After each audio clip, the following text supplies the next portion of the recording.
guys! Welcome to another vlog. Char. Ano ko, vlogger? Diyos. Hindi nga pala guys. Share ko lang itong naging experience namin ni jowa ko. Ito tinatawag na para sailing. Nagpunta kami ng Boracay.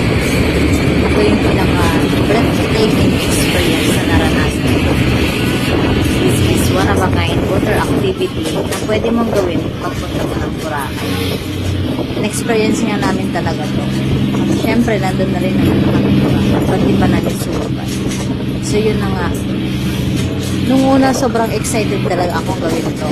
Tapos, nung as in, nasa pinaka-tok-tok na talaga kami. As in, pinaka-last part ng lobby ng pag-angat. Parang, may part na natatakot talaga ako. Kasi sabi ko, what if magputol ng tubig? Siyempre, malalaglag kami sa tubig. Pinaka-malalim na parte ng dagat na yun. Sabi ko, paano kung